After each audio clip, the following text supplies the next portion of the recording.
Good afternoon, everyone. I, Sneha, on behalf of NEN and Wadhwani Foundation, would like to invite you all for this webinar and also introduce our expert, Mr. Pravin Shekar. He is a startup specialist in relationships, key initiatives, and business. He's honored with the Market Research Emerging Leader Award by the American Marketing Association. He launched Kriya, an India-centric panel research firm focusing on healthcare and youth, founded Dexterity Business Analysts, Dexterity KPO Services, The Social Catalyst, a social marketing organization, and many more.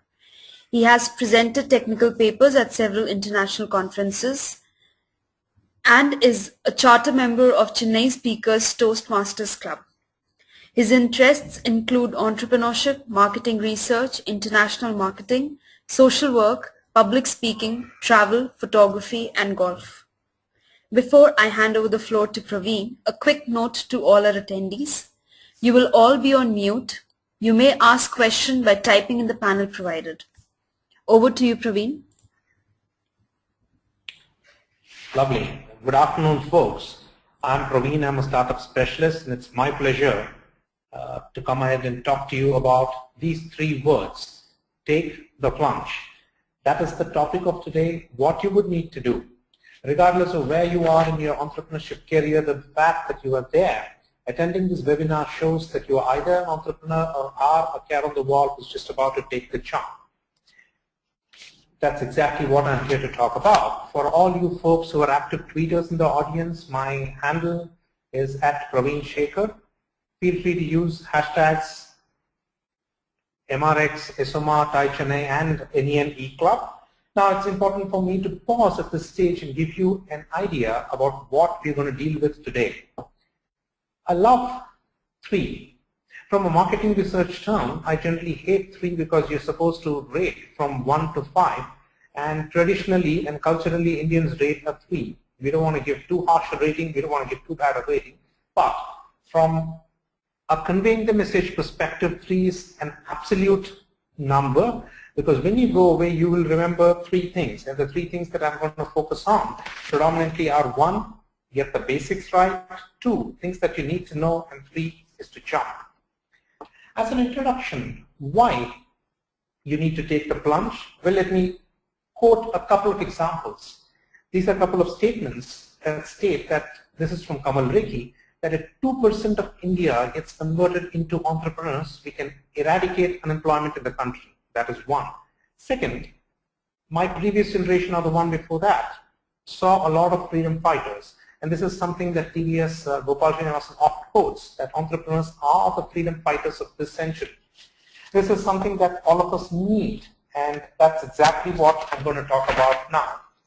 Power of 3 again, you need to get the basics right, things that you need to know from either taking the jump or if you're already in, to raise the bar even higher. Now, let me get into basics. The basics again is split into 3. 1 is internal, that is I, me, myself as an entrepreneur. 2 is the immediate circle, and 3 will be external. Now, when you talk about internal, who am I? Why should I do this? What do I get out of it? How can I do it? Can I do it at all? Are all the questions that will come to your mind. Now, let me tell you folks, it is extremely important for you to sit around and address these questions, because that is what will build the foundation. Let me give an allegory here. I'm pretty certain all of you watch movies. Now, when you even consider about going to a movie, you need to realize that that belongs to a particular genre. It may be a commercial movie or an art movie. Or if that is a particular hero, he or she, in that case, I'm using the word gender neutral, has an image. Oh, he is good in comedy, she is good in romance, this person is good in action. Now, these are all images that are cultivated by these heroes. Take a step back. Who are you as an entrepreneur? At the initial stage, folks, you're all student entrepreneurs or pretty young entrepreneurs. I would want you to wear certain coats. Initially, I would recommend, to get the basics right, just sit down. Throw the critical, analytical part of it out of the window. For a day or two, just sit and write down these things. What am I good at? What kind of hobbies do I have? Can a hobby become a career? what exactly do I want to do in my entrepreneurial journey? And when you are in this, what I call the creative suit mode, please do not bring any negative thoughts or critical thoughts into play. It's extremely important for you to, what I call, create a white space approach. When you are in this initial creative suit phase, go right ahead and dream on. There's absolutely nothing that is not going to, there's absolutely nothing that's going to constrict the way you look at it. Now, let me give you an example. When I started this, and I started this creative thinking process, which I repeat quite often, pretty late when it was passed on by a mentor. When you are in this creative phase, you have the freedom, the liberty to dream on, to pretty much figure out what is it that you want to do without bringing in any negative emotions or play or what do they think kind of a scenario. The advantage here, folks, it's a full-fledged blank canvas for you to paint on. Now, once you've done this painting, remember it's a live painting, keep it on.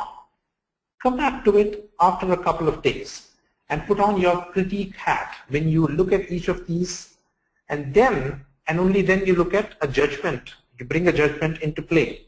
Now, the reason I need the creative phase and then follow that by a critique phase, this is something I will repeat all through the talk today, which is nothing ventured, nothing gained. There is this major thought that they will do it, they are the cause of the problem. Who's they? As an entrepreneur, that word they is banned. It's us, what we can do, everything is in our own hands. Now, let me get back to the suit. You put on the creative suit, now you put on the critique suit and try to find holes in whatever you wrote about.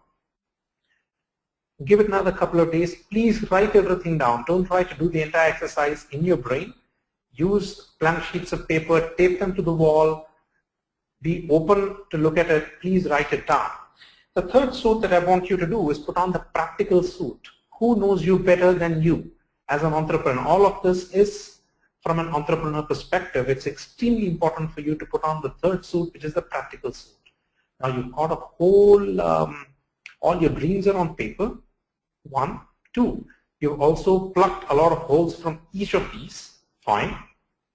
When you put on the practical suit, you look at framing, reframing, categorizing each of these dreams, and then finally prioritizing in terms of, fine, these are the 3 or 4 areas that I would look at embarking on from an entrepreneurship career. And that is a career, mind you, career where everything is in your hands. Now, having done that, you've got maybe 1, 2, 3, or 4 ideas that you have in mind, which is the first step from an internal perspective that you throw off, which leads us to one of the first major hurdles that we would need to cross, which is the fear of failure. What I necessarily talk in India, going from the ah moment to the aha moment. Now, let me give you an example. One of the main reasons for the fear of failure is in India what we call the 4x4 talk, which is 4 people talking 4 different ways. And for those of you signing in from South India, that's really big out here. It's important for you to figure out. But let me give you one major piece of advice. Self-doubt is good. If you're worried about if you get on stage and you've got butterflies in your stomach beforehand, it is good, because these, when channeled properly, is going to propel you to do it further. Self-doubt is something that you have in your mind. From a fear of failure perspective, guys, fail early, fail fast, and repeat the whole action. At this point, your stakes are low. You can really jump in and try out each of those 1, 2, 3, 4 stuff that you have written down in your creative suit, your dreams, what you want to proceed with. Get this fear. Now, let me give you an allegory here. How many of you have played Temple Run? I'm pretty certain most of you would have played Temple Run, Angry Birds. It's a game. And when we jump into this game, you're open for failure. The first couple of times you will fail, but you end up jumping in and playing it. The fear of failure will even prevent you to take that first jump. How many of you can even consider, and listen, I don't want to play that video game because I might not understand and therefore I may not win. Complete balderdash. Apply the same learnings from the video game to your entrepreneurship career. Nothing ventured, nothing gained. If you don't even want to try, what are you going to get out of it? So jump across from this fear of failure, move from this, what am I doing, to this aha moment, and that's completely in your hand, guys. Oh, this is my favorite in terms of what you need to be doing as an entrepreneur perspective. And there's a footnote right there. lethargy, call it whatever you want to propose to that girl, but you never have the courage, or you want to do it tomorrow, and you find out your friend walks away with that girl. Might sound funny, it's been a story oft repeated in several movies, but that's enemy number 2 as far as your startup career is concerned. A lovely saying, these days of course, whatever saying you like, you can attribute to anybody on Facebook, but just look at the message. Chase your dreams or someone will hire you to help chase theirs. Very, very effective, and that's something that you will need to jump into. When you propose to your girlfriend, do you do it when the father is around? Worse, the elder brother? Absolutely not. Timing is absolutely important from your business perspective, especially if you're going to be a Me Too in your chosen path. I may not recommend it, but that's your dream. That's something you would need to follow. But from a timing perspective, that's something I follow. If you've already decided in your mind, any time is a good time. So if you're going to, if there are 2 options before you, wait for the right time, wait indefinitely for the right time, or to jump ahead and do your stuff, I would go with the latter. That's something that I would absolutely recommend folks, because that is something completely in your control. You can blame the economy, you can blame the whole world, but if you don't do anything, you only have yourself to blame. Now, everything is absolutely not negative in my talk. These are things that every entrepreneur goes through. And leave entrepreneurship, this is something everybody goes through at every point in our life. What is entrepreneurship? Entrepreneurship is a state of mind. Once you've decided that, listen, come what may, this is something I'm going to do. You apply it to your business, you apply it to your life, you're going to come out a winner. Get out there, experiment with the market. Timing is important, but it's not the be-all and end-all. The next major thing, I just love talking about it, is we Indians, we will need to really develop a major thick skin. How many of you have failed in love? I would definitely encourage you to go, because it's, apart from heartbreak, there's nothing else breaking your bank account, your dad's bank account.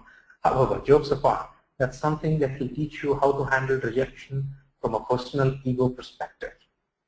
You will need to develop a thick skin without getting too sentimental or emotional. Remember, if somebody is giving you feedback, they're not rejecting you as an entrepreneur, they might be rejecting your idea or the particular timing. But be it a concept, a product, a service, yourself, you will need to gear yourself to face rejection day in, day out at every corner of the day. In the initial parts, you will realize, and it's not a myth, every entrepreneur goes through it, especially first generation entrepreneurs. You are the office peon, you are the office cleaning guy, as well as the seat you're sitting in, until your team expands. But until your team expands and your brand comes through, even the peon who comes to your office would be evaluating you. So it's very important for you to handle rejection. 4 words for you guys: get used to it. Get used to it with a smile on your lips, because this is life, this is learning the hard way, and that's absolutely something you need to learn to enjoy. Now, the basics, we covered the internal part. The next is the immediate circle, what I call the family, friends, and other fools who are around us. And this is one word I'm going to let you go with all through, and I'm going to repeat it, which is sell. You have to sell your idea, you have to sell your concept, you have to sell it across to each of these people, because there will be questions on security, on salary, on peer pressure. Your friend is doing that. Why are you stuck with this kind of a job? It's going to take that much more. All these are thoughts. I wouldn't call them negative thoughts, they are concerns.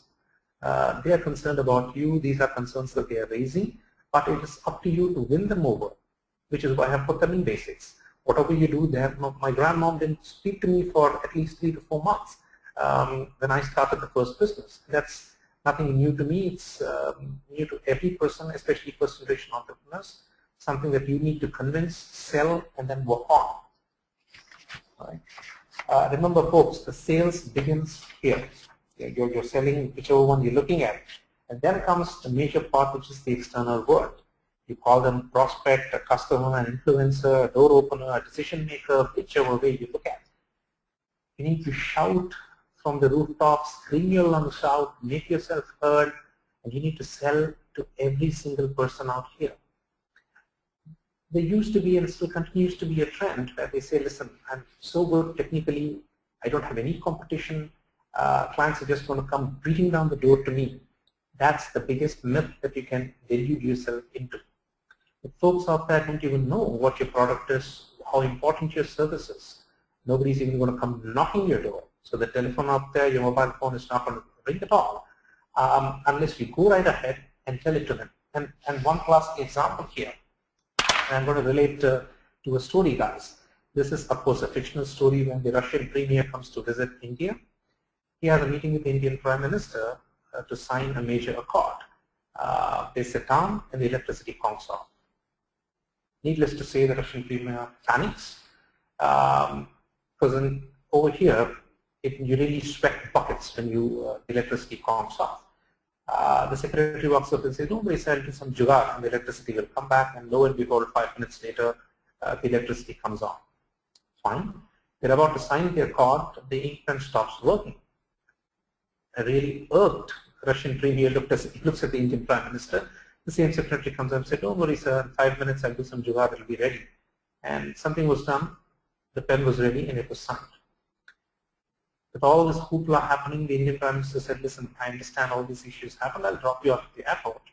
And on the way, the car which was transporting just stalled and stopped right in the middle of the highway. And the same secretary was sitting in the front said, don't worry, sir, we'll do some jugaad and it'll be okay. 5 minutes, jugaad was done, it was okay. And right at the airport, the Russian premier turns around and asks the Indian guy, our Prime Minister, I'm really impressed with your jugaad. Is it possible for you to give me some of that? And the Indian Prime Minister looks around and said, listen, I'm extremely sorry, Mr. Premier, but I'm running the whole country on jugaad.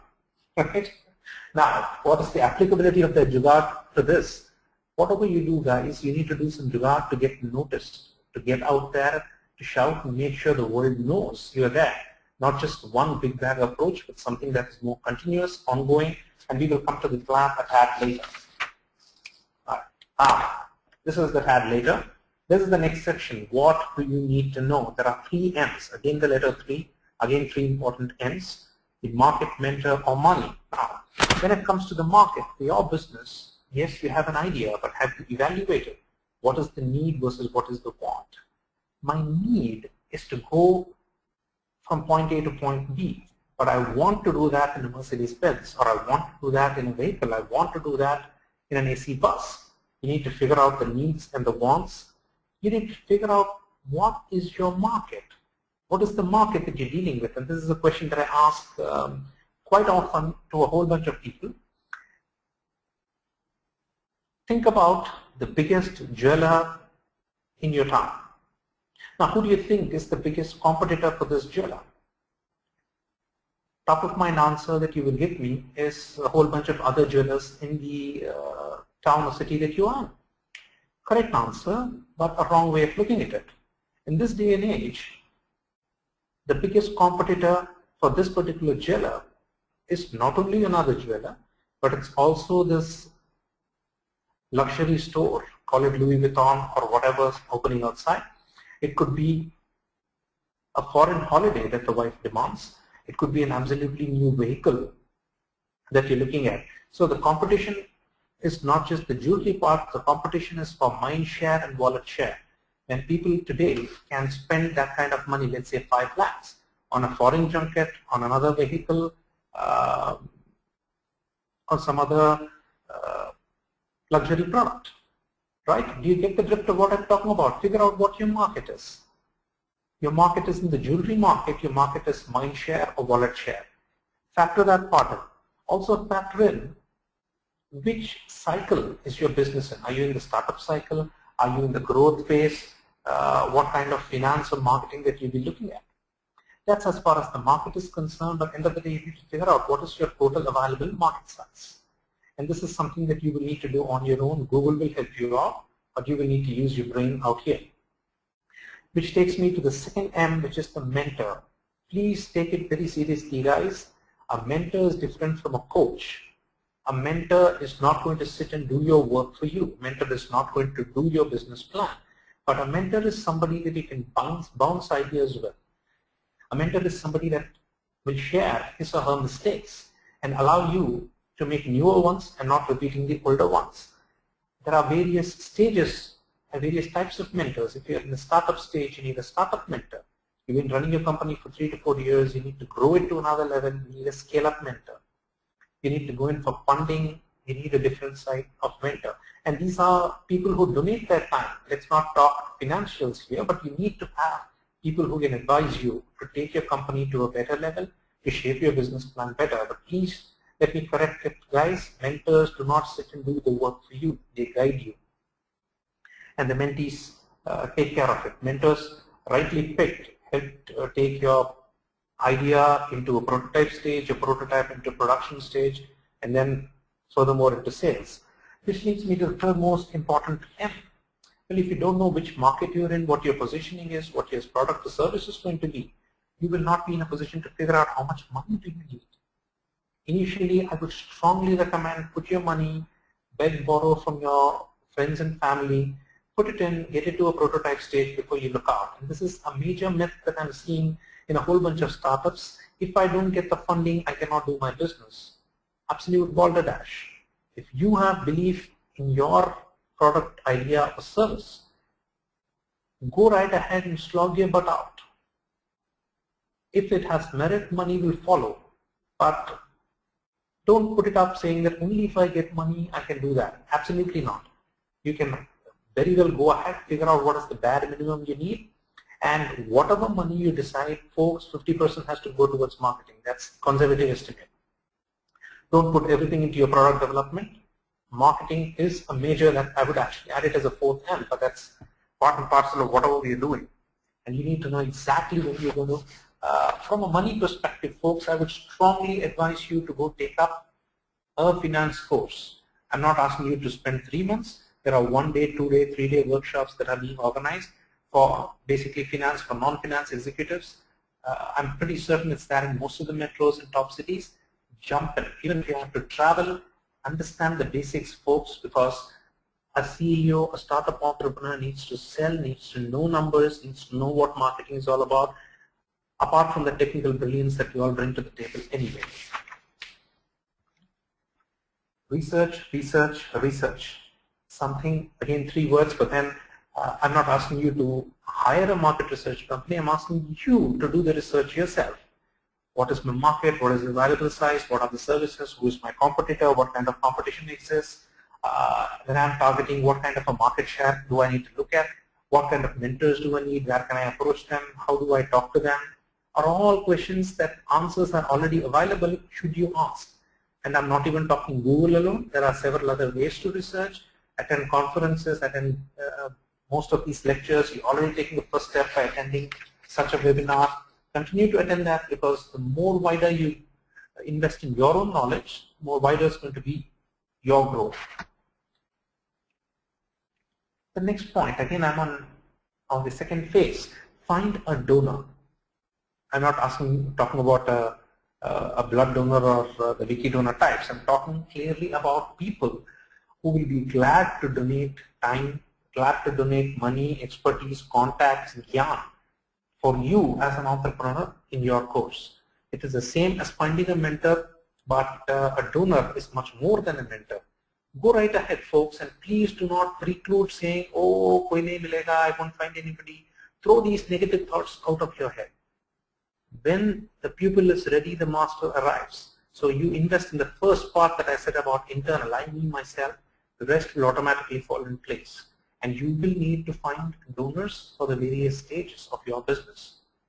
I will repeat, these are people who willingly donate time, gyan, know-how, expertise, contacts for you to enter, and in certain cases, money.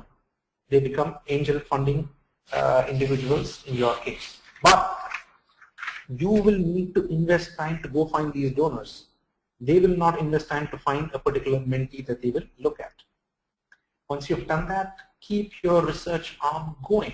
And remember, from a startup entrepreneurship perspective, you will need to have multiple hats. You will need to maintain your discipline to ensure that 2 hours today I'm spending in this, 2 hours today I'm spending in that. Please invest those, at least one part of the 2 hours in conducting your own research, because as your business grows, Your market is going to change, and some of those steps will be repeated. Some of those steps will need to factor in the local culture.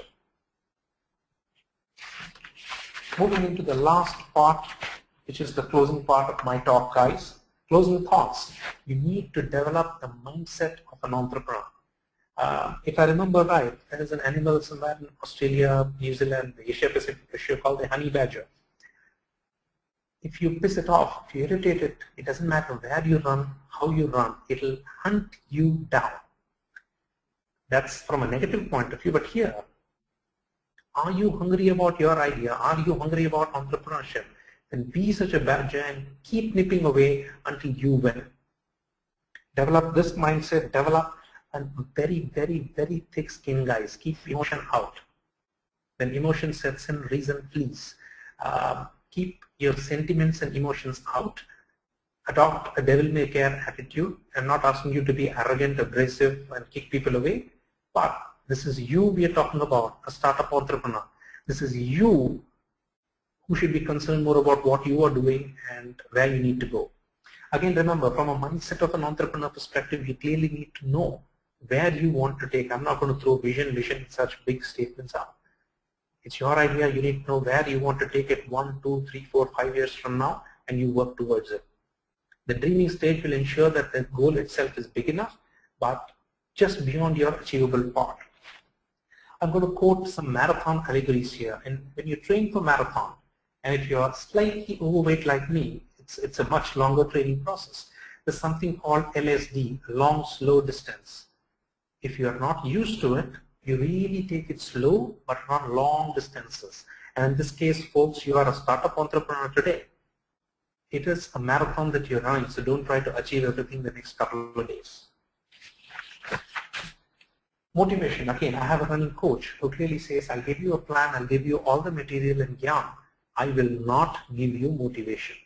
Motivation is something that you need to figure out yourself. Setting the alarm at 4:30 in the morning and getting up is your job. Meeting you at 4:45 by the beach is my coach's job. And it's the same with the startup entrepreneur. It's the same with any entrepreneur for that matter. Motivation has to be intrinsic, inherent, and self-motivated. That's something which is very important for me to talk during my closing thought. And please remember, folks, avoid the 5-minute syndrome. 5-minute syndrome is what everybody, all of you who are there on the call have gone through, which is you set the alarm for 5, and when it rings, I just snooze for 5 minutes, and suddenly you find out it's 7 o'clock. Applicable for the morning alarm, applicable for anything that you do from an entrepreneurship perspective. Right? Such your motivation only, guys, but make sure you don't fall prey to the 5-minute syndrome. Who you know matters. If you are a brilliant techno geek sitting in your room and developed the most god-awesome product, if the rest of the world doesn't know about it, how are you going to make any sales? Folks, I will put it through that let's say you want a date. You will need to make sure that you are there where there is the likelihood of you finding a date is much higher. You know the market, you know the area, you know the timing. It's completely up to you. Have the same with entrepreneurship. Folks out there need to know who you are, what you do, how it will help, who will it help, and you can be absolutely open saying this is what I do, these are the kind of people that I would like to talk to, and this is exactly how I'm going to benefit them. That is called seeding the market. All you entrepreneurs listening in, make sure you allocate evening, at least 3 or 4 evenings every week to such networking conferences, seminars, discussions, small or big, it doesn't matter. Whom you know matters. And go right ahead. You never know from which area you're going to get a business in. But by this time, folks have the elevator pitch ready. In 30 seconds flat, you talk about what your business is and how it's going to help. Focus more on the how it is going to help part of it. This is what I call the bikini pitch. Go right ahead. It interests people. They will make sure you get to meet the people you need to meet. But be absolutely explicit. Be shameless. CEOs, a startup entrepreneur must sell, sell, sell. Do not delegate at the initial part to somebody else. Why is it important? Only if you are there in the field, you know what is the need, what is the want, who are they buying, how much are they buying it for, where are they buying it, who are they buying it from, what is the buying periodicity. All these questions are necessary for you for your marketing plan and business plan. And if the entrepreneur is relying on a completely different person to do it in the initial stages, you're missing a crucial piece of information that is critical for decision making. Something that you folks obviously need to be roll up your sleeves, jump into the field, whatever your field is. Remember, you define the market and you need to go all out and get this thing done. Again, another 3, prove your concept, prove your idea, sustain it. And this sustenance is something that is intrinsic, that you need to ensure that you devote enough time and the idea has enough merit to sustain.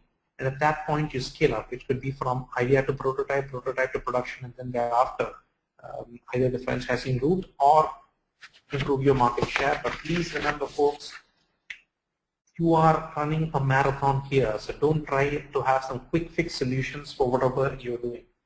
This is a quote attributed to Nehru. I make it a point to tell at every talk that I give. If I am not for myself, who else is for me? If I am only for myself and myself alone, what am I for? Remember, as an entrepreneur, if you are not for yourself, none of us is going to come down and help you. What am I doing if I'm for myself alone? That's a very selfish part. So I pay it forward by conducting these webinars so that you can take something through, build huge companies. I, for one, am a startup specialist. I love being in startups. It gives me the dopamine effect, which is a drug that the body produces that gives you a natural high.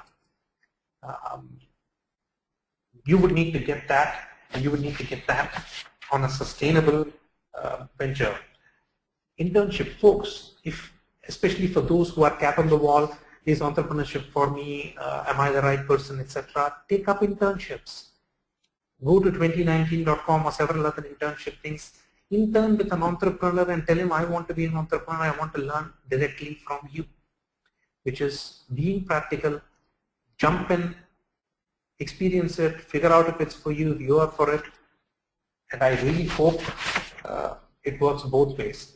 But folks, entrepreneurship is a party, it's rocking out here.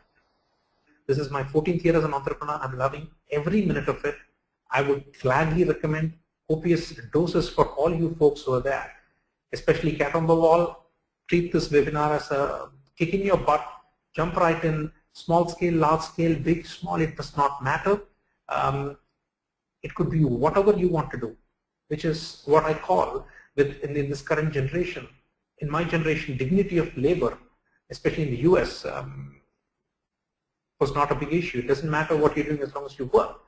And likewise, in entrepreneurship, it does not necessarily have to be an IT job or a KPO job. It doesn't matter what it is. I know at least a few millionaires who made it from waste management, from solar power. It does not matter, folks. Just jump right in. It is rocking out there. India today needs a lot more entrepreneurs. India today needs a lot more young entrepreneurs, and that's why they come in. And that's why when Indian approached, I lovingly jumped in, because these are some of the aspects that are the foundation and building blocks of entrepreneurship. Go right ahead, folks. Rock on. I'm open for questions. Okay, thank you, Pravin, for that very interesting presentation. Our first question is from Jagdish Mahale. He asks, what's the best way for financing? Jagdish, best way of financing is saving up your pocket money. We just had Diwali. Go call it every elder that you have. They will give you money, save it up, use that completely for your business. The next route is your parents. You will have to sell your concept, get it through. In the Indian culture, we have lots of mamas, chachas, approach them. I shamelessly did it. In my second business, I asked my father-in-law for money. Of course, I don't mix it with dowry, guys. It was an investment into the company. But use your immediate circle. In my second business, we needed some money. I approached my friends. They gave me some. My requirement was slightly more. So they referred me through to a couple of their relatives who became my angel investors. Okay, the next question is from Sai Krishna. Is it better to go for higher studies and learn new technology and look to start business in it, or start a business with what is possible currently? Sai Krishna, I assume you are a student. If you're a student, it's the best time for you to become an entrepreneur. If you show that experience, I definitely bet that not only will you get admission, you will also get the necessary aid for you to continue. You can come back and become a much bigger, better entrepreneur. But start right now, especially if you're still in school or college. If you've got 2 or 3 months, jump right in. Okay, thank you. The next question is from Dhaval. How much percentage of money needs to be given for marketing in a bootstrap venture? If you're going to do it yourself, you will invest a whole lot of your time, Dhaval. As you grow, please note, you will need to invest considerable amount in marketing. If you want me to talk about in percentage terms, assuming you're bringing 100% money to the table, I would say not less than 30% goes towards the entire marketing budget. In total, at least 10% has to go towards direct marketing. Okay, the next question is from Chandrasekhar Singh. He asks, I want to start my ERP business along with my current job. Is that okay to start?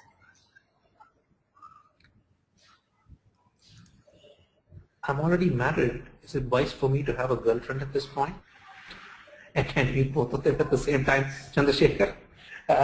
It is, to respond to your question, it is fine to moonlight for a limited amount of time for you to prove the concept. But assuming the concept is proven, you should jump and focus all your energies into your initiative. Okay. The next question is from Surya. We all read and know about successful entrepreneurs, but I want to know what is the failure rate of startups, because I feel that it is equally important to know that. What are the usual pitfalls that new startups face? Phenomenal rate of failures, especially in startups. Why bury it under? Read today's Economic Times back page. There is so much to learn from losers, much more than learning from winners. Folks, all of you jump in just looking at the silver lining, which is the Narayan Murthy's and Mark Zuckerberg's. There are a whole bunch of other entrepreneurs who might not have had that kind of success, but as in my opinion, they definitely a success. Right? In running, there's a quote, especially for folks like me who are slow runners. It doesn't matter if you're fast or slow, because I'm still beating 99% of the whole planet, which is still sitting on the couch and sleeping. The same holds true for entrepreneurship. Only if you fail umpteen number of times, you will get through and get a success. I mean, each one is not a Sachin Tendulkar hit a 6 in the first ball here. So it needs that kind of a time. It needs that kind of maturity for you as an entrepreneur to hit it. And I'm not talking about 10 years, 20 years. I'm talking about in months. So fail early, fail fast, repeat the cycle. I'm pretty certain you will, when you look at researching whatever you've done, you'll find out these chinks that you will iron out in the period of time. Okay, the next question is from Ankit Dasgupta. He asked, what is the opportunity for green technology-based startup? Huge, Ankit, huge, absolutely huge. I'm involved in a couple of those initiatives from an advisory capacity, and the size, range, and scope are extremely wide. Thankfully, one of them is a student entrepreneur who's just turned into a full-fledged entrepreneur, and he's in, more specifically, if you talk green, he's in the solar lamp for rural India kind of a business model. Very, very significant. And just as an aside, most of the angels and VCs are now investing significantly into the green area. Okay, the next question is from Tanmay Chaudhary. My partner and I intend to start a marketing consultancy, and we are looking for ways to differentiate ourselves. Could you suggest some ways, and what are your suggestions? Tanmay, it's too blanket a statement. I would recommend you pick a niche where the market is underserved. It could be marketing consultancy for startups. I can tell you it is underserved. Pick up that niche and dig deeper. The advantage in such a niche, Tanmay, is as the startup grows, you grow along with it. Assuming you're going to do a cracking good job, they will stick around with you when they are 10, 15, 20, 30, 40 crores. Pick a niche. Okay, the next question is from Yashaswini. He asks, which is better, 2 years of MBA versus spending 2 years doing internships? And I'm talking, Yashaswini, from personal experience. I was of the opinion, because I got into entrepreneurship much earlier, that MBAs are a waste of time. That was my thought a few years ago.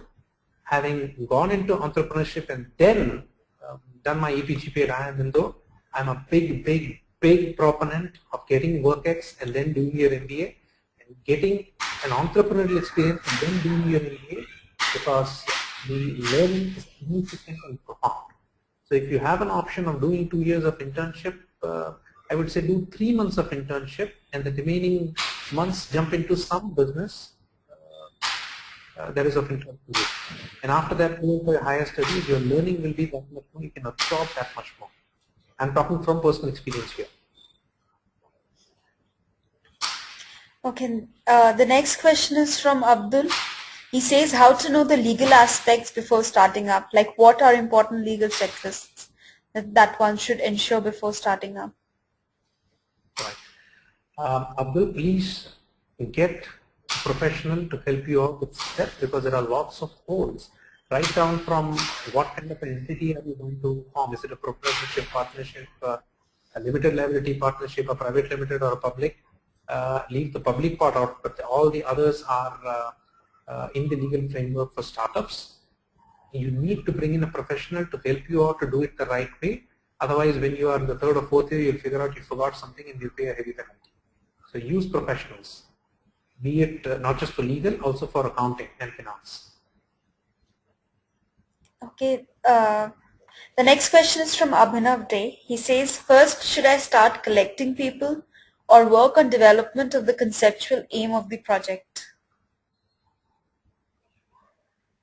I didn't get the question right. Work on the conceptual name. No, I would say put your pen to paper, bring your concept live on paper.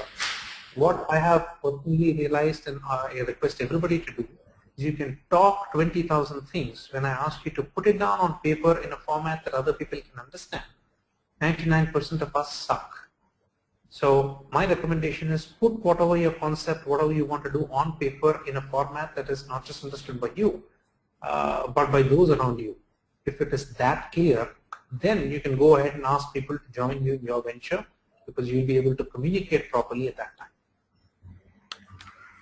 Okay, the next question is from Prashant Chaudhary. He says, which is the best place to find a mentor for a prototype stage startup? Prototype stage, I presume you're going to talk about something on the hardware front. Go right ahead. There are associations like TIE, NASCOM, CII. Go ahead, join them. If you're a student, you get a student membership. Find out who's the best in your field. And remember, it's unlike the myth floating around, nobody perceives every startup as a competition. So there are quite a few people who will be there to help you out. Check out incubation centers. Incubation centers provide you the necessary resources as well as manpower to convert your idea into a prototype. Check out these incubation centers. I don't recollect top of mind, but I'm sure IIT Chennai, VIT, Vellore, and a couple of more places up north also have incubation centers. Approach them, please. Okay, the next question is from Madhuri Goyal. She says she wants to start a venture in rural and remote areas, but don't have any idea how exactly to start and to all whom she could contact. Does she need to contact NGOs or anybody else? Right. I will not start a business in Australia because I don't know how business is done in Australia. I will not set up a business in Assam because I do not know or understand the culture out there. So my advice to you, if you want to get into rural, Go live there for 3 months. Find out how do you live, how decisions are made. And I'm going to give you an example here. Procter & Gamble, which manufactures Gillette, was completely worried that their 5-blade system failed in rural India. Now this is a giant you're talking about. When they did their proper research, what we call immersion, when they went into the villages, they found out that 1, villagers shave only once a month. 2, there is a common nanny who comes and shaves it for them. 3, they prefer to grow because they shave once a week. The hair grows out quite often.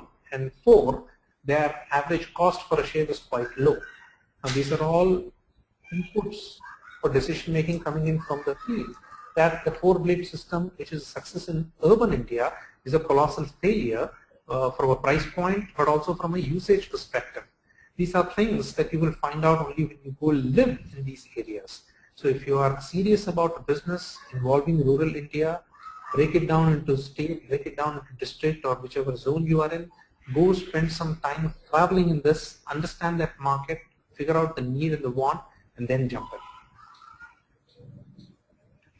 Okay, maybe the last question for the day, Pravin, is internship in a small scale firm might not give a very nice profile when we want to do our MBA. What are your views on it? You do an internship to learn.